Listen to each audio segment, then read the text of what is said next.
Hi, everybody. Welcome to our live stream. I'm Lauren Ramanzi, the co-founder of Hold It, and our mission here is to create a community for sharing ideas and knowledge in a safe space through interactive live streams and Q&A, with the main focus of focusing on human connections. So here today on our live stream, we'll be talking about startup accelerators with the amazing Shanna Greathouse of Piggyback, who's going to talk about her experience throughout. So I'm going to invite her on now. If you've seen any of our other live streams, you may have seen her before. She's really smart. She's been through a lot, and I'm excited to hear about her experiences and share some of my own as well. Hi. How are you? Good. Good to see you. You too. Awesome day. Beautiful day in Cleveland. You look very nice. Thank you. Put on my summer outfits. So I know. I'm excited. I have the no sleeves on. I think the last time we were in sweaters, so I'm very excited. Yeah. I'm excited to be here too and dive in. Thank you so much. Absolutely. So you have been through a few accelerators, right? You've been through 7 or 8. I think 8 Whoa. is next week. Yeah. Wow. Okay. So let's jump in. So accelerators. So some people get confused between accelerators and incubators. So let's start with that. So what is the difference between the two? So incubator is kind of what it sounds like. You're a really small, you're at infancy stage, you're looking to grow the idea, come up with product market fit. Well, you can do product market fit later in accelerator too, but you're testing the market, validating your idea. And then an accelerator is really toward taking that idea to market and scaling it as well. Okay, very cool.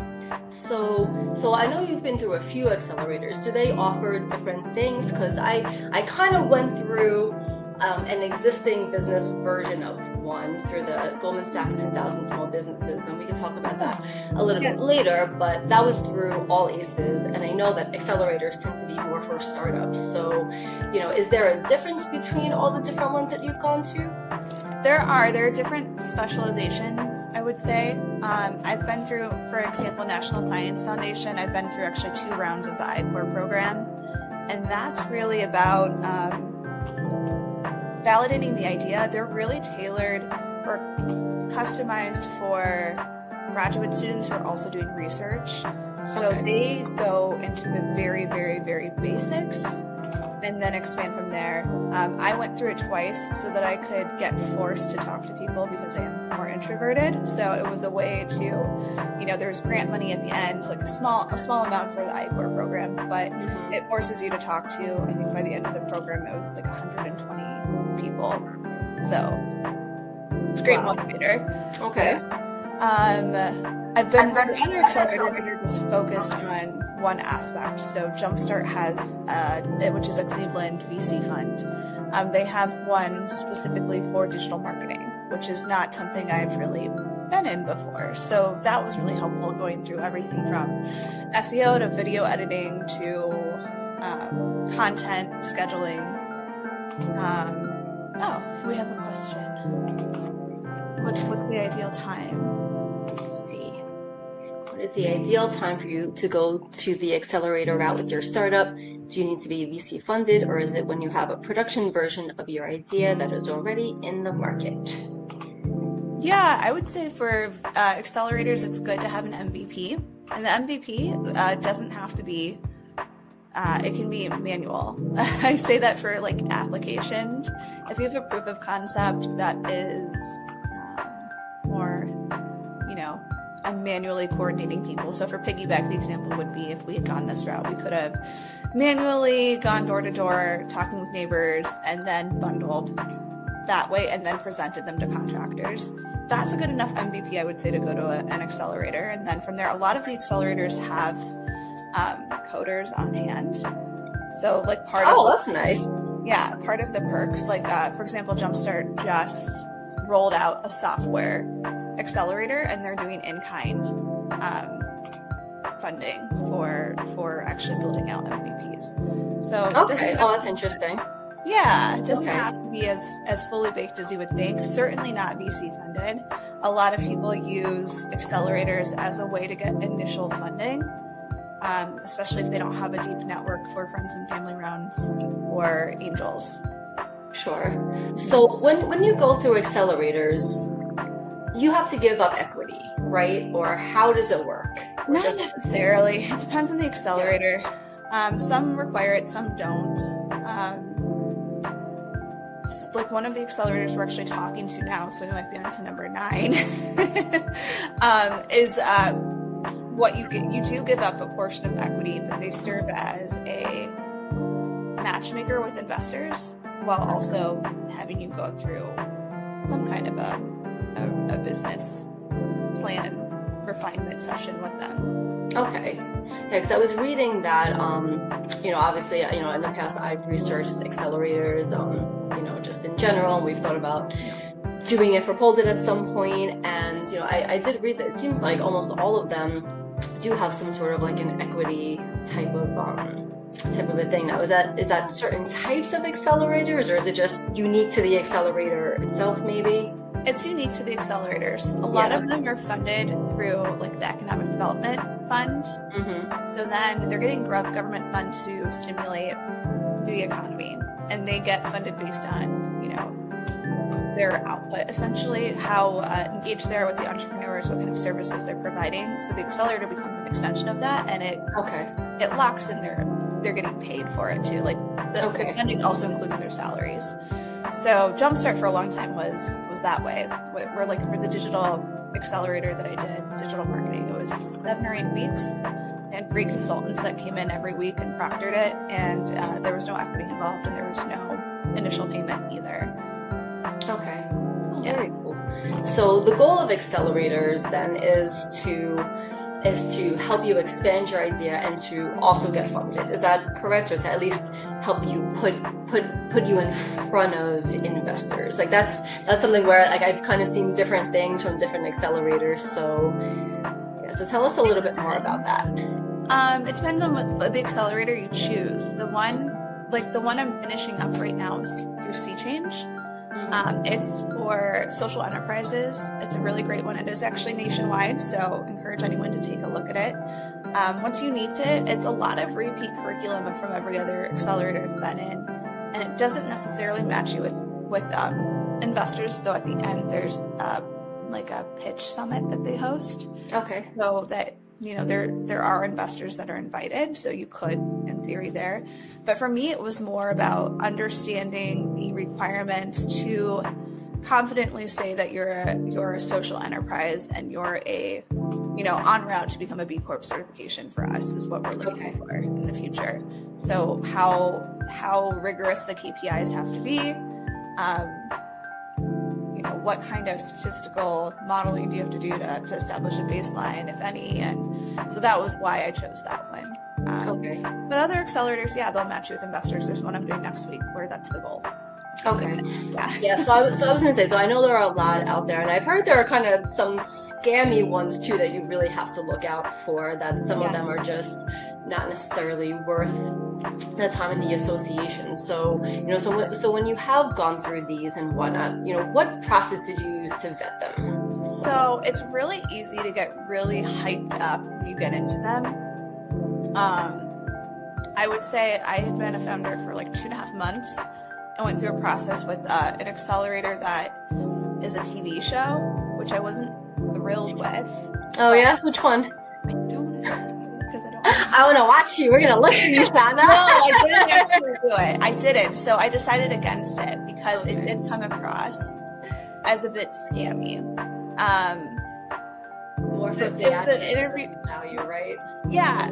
It was to take place as like, it was a mix of tech plus mostly small businesses, so more like the Goldman Sachs kind of oriented model for the small businesses, which was the first thing. Like, I think you should go toward an accelerator that complements your niche, and it was a competition, but then there wasn't actual prize money at the end. And then you could only stream it through their app or on Facebook. Whenever I Googled, like I did the search on Meta for it, it like didn't come up. So I'm like, and you paid money to participate. Okay. Yeah. So there's all kinds of red flags there. Yeah. You said like 3 different. Well, the lodging makes sense, right? I guess. But I don't know. Go to Oklahoma with a bunch of strangers for like 2 weeks. I mean, it seems like the real world of like We'll talk later because there's a tie. And there you go. That makes perfect sense. Yeah. I was like, I don't think about this one. So I passed on that one. So yeah, I think you have to ask a lot of questions, see what you're actually getting out of it at the end. Look at who their past cohorts have been, and if it's a really new accelerator, make sure that they're not trying to stick you with their startup fees to get the accelerator going. Yeah, and I've never heard of that before. That's actually interesting. Of someone paying you a fee, because isn't the whole point that they're trying to help you get money because they know that you're a startup with no money, right? Like, isn't that the whole purpose of having the accelerator? It doesn't connect with people. At least that's what I found based on the hundreds of outreach from LinkedIn I get every single month asking for me to pay them to do something like generate revenue. And I'm like, don't you connect with startup pre-seed with people? Don't connect with us. Yeah, no, exactly. It seems like it defeats the entire purpose. It's like you're reaching out to the wrong audience if you're trying to find someone to pay you money.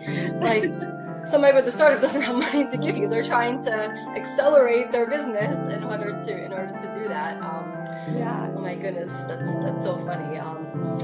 So also just like, I'm gonna take a quick break for anybody. If you have any questions, or if you wanna, come on, join us on the panel to to share any insights or ask questions. You can raise your hands or ask questions in the Q&A, or of course, just BS and chat with each other in the chat now and afterwards. So just throwing that out there if you want to join us up here. We're not going to charge you. Maybe you'll get paid in equity, right? Unlike the real world of accelerators. Yeah, I will tell you about that one. Like, they had me until they're like, and it's in Oklahoma, and I'm like, not paying $4,000 to vacation in Oklahoma with a bunch of strangers. So the application process. Oh, you know what? It's funny. So I feel like so Sami's Mal just asked a question which I think might be similar to what I had just asked. So how do these accelerators decide which startups to onboard to help them? I think they're asking like, how do they choose, and that kind of goes along with tips for the application process. So let's start with the question. So it depends on the accelerator. Right. Just so you know, Y Combinator is the gold standard, and they're harder to get in than all of the Ivy League schools combined. And my mentor went through the application process to actually be flown out there and interview, and it was wild. He said, for the people that actually did make it, so he flew with his co-founders to San Francisco and completely paid for by the Y Combinator. Oh, wow. Food, lodging, whole 9 yards. He was there. They had a decision with him within the day. I want to say that's good. In a couple of hours. They're looking for polished. If you're looking at Y Combinator, it's like polished. Yes. Pedigree, connections, industry knowledge, secret sauce, and scalability. I was just reading the other day that there's a really large percentage, and I should find this, I'll put it in the chat afterward, of I think the vast majority of the people who do make it onto Y Combinator work in one of the FANG companies. So FANG is, I'm trying to remember, it's Facebook, Alphabet, I always forget the other. Is there another A or is it one A? No, probably Amazon's in there, I would assume. Amazon, Nvidia, and so G is, wouldn't it be Google, because that's Alphabet, right? Yeah. I forget what the G is, but yeah, like I hear that that you have to work for one of those, live in San Francisco, have the tech background, come from a good school, or at least drop out of one, let's say, Yeah, the dropout. or something. Yeah. Which is kind of a shame. And Netflix, yes. Netflix, thank you. Yes, Netflix, that's good. Although now it probably would be NVIDIA over Netflix. But, oh, Netflix. Got it. Yeah. It definitely wasn't Netflix. So like it's funny. I've heard some, people kind of having beef. I don't know if it's just hating beef or whatnot, but I know Techstars is really coming up in a national way. They're opening up incubators in different places. Yeah, they just opened, and I interviewed with Gabby down in Cincinnati through a referral. So thank you, Cindy, for that. So we're still waiting to find out, but they closed, I think, the Detroit one, but they opened the Cincinnati one, and they shifted people from Toronto down to cover that one. So they are opening up in new markets. Techstars is, I would say, like next after Y Combinator. So, yes. Yeah. Those are the two main ones that I've heard of. And Techstars is definitely up and coming. And I do know it does seem to cater more to females, because Y Combinator historically is very, and this isn't meant to be like a woman like type of a conversation here, but it is the fact that Y Combinator is the percentage of women without a male co-founder is very low. So I feel like Techstars is a little bit more accessible and diverse. No, I agree with that. I agree with that wholeheartedly. And one of the perks that you get is you get AWS credits, you get, there's a lot of other things that come with that. So it's not just like the monetary thing, which Y Combinator, I think, just upped the amount that they're paying out at the end. Okay. It's also all the in-kind services and perks and things that you get along with it, which are very helpful. Is there something else? Very cool. Let's see. Oh no, that was like 13 minutes ago. What are some ways, here we go, what are some ways to make your business or startup idea stand out to get the attention of accelerators or incubators? It has to be novel, or have a lot of traction. Yes. Yeah. So do you think it has to have a lot of traction at the onset, or have the potential for a lot of traction? Because I know scalability is obviously a big factor, I would think. Yeah, it depends on the accelerator. I think for like a Techstars, it would be traction. Just because the competition is so high. But if you go to local accelerators, like I keep falling back on Jumpstart, but there are other ones in the Cleveland area too. It can be the potential as well. Also, belief in the founder's passion, how the founder presents really goes a long way, just like with pitch competitions. I mean, a lot of times the accelerator application process, you submit a pitch deck, you answer a bunch of questions, and then about 50% of the time they require a founder video. So you're pitching anyways. So presence goes a long way as well. Yeah, I would think that the video is probably the make or break for any application, because ultimately people can be very good at putting things down. And I come from the world of experiential marketing and event staffing as well, where people